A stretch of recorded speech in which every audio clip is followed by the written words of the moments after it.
Good morning বন্ধুরা, কেমন আছো তোমরা? আশা করছি ভালো আছো, সুস্থ আছো। চুমকি হাজরা ব্লগ চ্যানেলে তোমাদের সবাইকে স্বাগত। আর আমিও ভালো আছি। সকালে উঠে চা খেয়ে রাত্রে সকালে সব একটু বাসনগুলো কলতলায় ছিল, ধুয়ে নিয়েছি। কলতলাটা ধুয়ে ওপরে উঠে এসেছি। আজকে বাড়িটাকে আগাগোড়া ক্লিন করব। প্রতিদিনই সামনে ঝুল টুল থাকলে সেগুলো ঝেড়ে দিই, পরিষ্কার করি, কিন্তু আগাগোড়া তো পরিষ্কার করা হয় না। এইগুলোর জন্য তো একটা আলাদা সময় চাই, আলাদা একটা দিনক্ষণ দেখে তবেই করা হয়। তো দুদিন ধরেই ভাবছিলাম যে পরিষ্কার করব সুন্দরভাবে, কিন্তু সেইটা তো সময় হয়ে উঠছিল না এত ছোটোবেলায়। তো আজকে সেই সময়টা বের করেই নিলাম।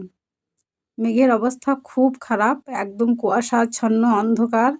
তো নিচেতে তেমন কোনো কাজ করতে ভালোও লাগছে না কো। কিন্তু কাজ করতে ভালো লাগছে না বলে হাত পা গুটিয়ে যদি বসে থাকি তাহলে তা চলবেও না। তো সেই জন্য ভাবলাম আজকে বাড়িটাকে পরিষ্কার করে নিই। এই সব কাজ করার জন্য আলাদা একটা সময় বের করতে হয় আমাদের, তো তবেই তো করা হয়। তো আজকে সেই সময়টা বের করিয়ে নিলাম। আজকে আর কাচা ধোয়া কিছু করব না কো। অনেক আছে, সব জড়ো করে রেখে দিয়েছি কালকে কাচবো বলে। তো উপরে দেওয়ালগুলো ঝেড়ে মেঝে ঝেঁটিয়ে একদম সিঁড়িতে চলে এসেছি। সিঁড়িটাও আমার ঝেঁটানো হয়ে গেছে। আর কত উঁচু দেখো সিঁড়িটা, একদম তাল গাছের মতো।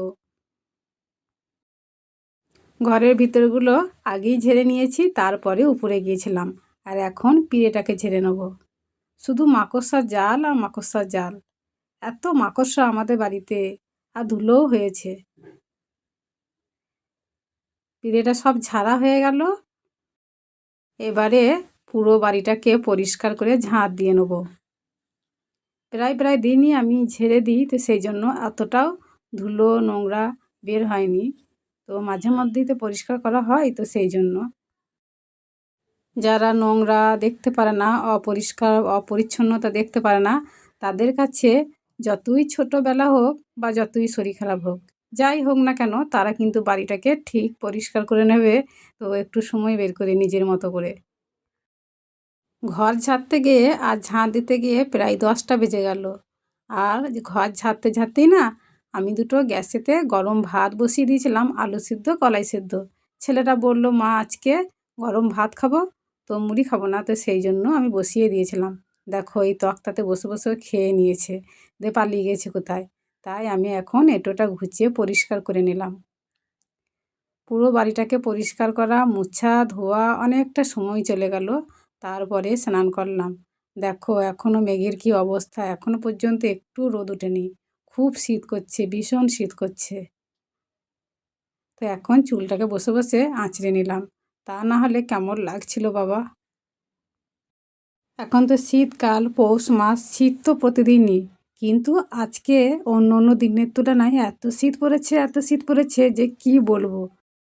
দেখো চুল আঁচড়িয়ে মুড়ি খেয়ে আবার টুপি সোয়েটার পরে নিয়েছি শীতের জ্বালায়। তারপরে রোদটা উঠেছিল বেলা 12টার সময়। রান্না বসিয়ে দিয়েছি, ভাত ডাল আলু সিদ্ধ এইসব হয়েছে। আর এখন করব বাঁধাকপির পকোড়া। শীতকালীন সবজি এই বাঁধাকপি পকোড়া বেশ খেতে ভালো লাগে। তো আজকে সেই পকোড়াই করব।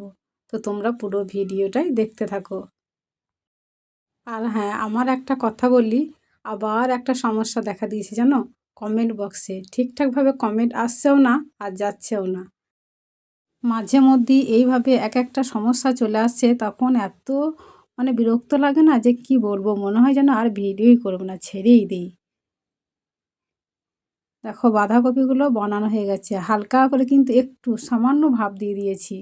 আর এখন কাঁচা লঙ্কা কুচিয়ে দিচ্ছি। আমরা ঝাল ঝাল খেতে ভালোবাসি, তো সেই জন্য লঙ্কা গুঁড়ো দিলেও কাঁচা লঙ্কাও দিচ্ছি। আর এখন এক এক করে মশলাগুলো সব দিয়ে দেবো। এখন দিয়ে দিলাম হলুদ গুঁড়ো, তারপরে লঙ্কা গুঁড়ো। পকোড়া না একটু ঝাল ঝাল ভালো লাগে, আর বিশেষ করে গরম গরম। গরম গরমটাই ভালো লাগবে শীতকাল বলে, জুড়িয়ে গেলে কিন্তু এতটাও ভালো লাগে না। আর এখন আদা রসুনের পেস্ট আর স্বাদ মতো নুন। চিনি দিইনি, কিন্তু আমরা চিনি খেতে ভালোবাসি না, মিষ্টি খেতে ভালোবাসি না, তো সেই জন্য। আর সব শেষে দিয়ে দিচ্ছি কাঁচা বেসন দিয়ে এখন ভালো করে মিক্স করব। আর এইদিকে কড়াইতে দিয়ে দিচ্ছি তেল। তেল তো জমে ঘি হয়ে গেছে, পাম তেল। উনুনেতে ভাতটা বসিয়ে দিয়ে বসে বসে জাল দিচ্ছিলাম আর ভাতটা করে নিয়েছি। আর আগুন পোহানো হলো। এত ঠান্ডা পড়ে গেছে যে তখন রোদ্দুরটা ওঠেনি, ভাতটা যে হয়ে গেল আর রোদ্দুর উঠেছে, খুব সুন্দর রোদ্দুর উঠেছে। মনে হচ্ছে গিয়ে বসে থাকি, কিন্তু আর বসে থাকলে তো হবে না, এইদিকে তো একটু পরেই খিদে পেয়ে যাবে। তো চলে এলাম রান্নাগুলো করতে। কড়াইয়ে তেল গরম হয়ে গেছে আর এখন এক এক করে দিয়ে দেবো। রান্নাগুলো বলতে ওই আলু সিদ্ধ, ডাল আর এই পকোড়া আর ডিম ভাজবো দুটো, ভাত খাওয়ার সময়। ওই এক এক করে হবে আর কি।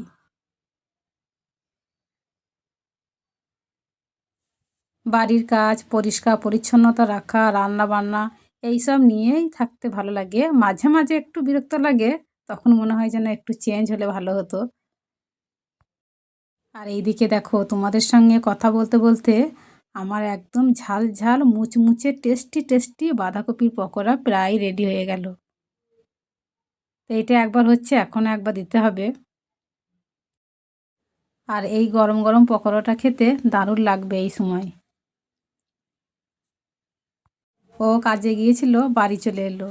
তো এসে আমার এই পকোড়া ভাজা দেখে বলছে, দাও একটা করে খাই, তোমার এখনো হয়নি। আর ওইদিকে বিট্টুও বলছে। দুজনে খাবো বলে রেডি হয়ে দাঁড়িয়ে আছে। তো আমাকে তো হতে টাইম দিতে হবে একটু। গ্যাসের আঁচ যদি একটু বেশি বাড়িয়ে দিই না, তাহলে ওপরটা পুড়ে যাবে কিন্তু ভেতরে কাঁচা থাকবে। তো সেই জন্য আমি মিডিয়াম আঁচে করে নিচ্ছি, তাহলে একদম ভেতর পর্যন্ত বেশ মুচমুচে হয়ে থাকবে, খেতে ভালো লাগবে আরও।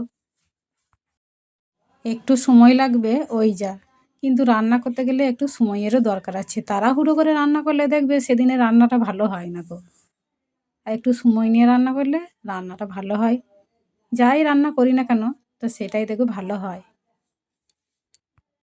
তো যেসব বন্ধুরা প্রথম থেকেই আমার পাশে আছো তাদেরকে তো অসংখ্য অসংখ্য ধন্যবাদ। আর যারা নতুন হয়ে আসছো তাদেরকে বলবো আমার চ্যানেলটি সাবস্ক্রাইব করে দিও আর একটা কমেন্ট করে যেও। আর অবশ্যই লাইক করে দিও একটা। দেখো এইদিকে কিন্তু আমার পকোড়াগুলো প্রায় সব ভাজা হয়ে গেল।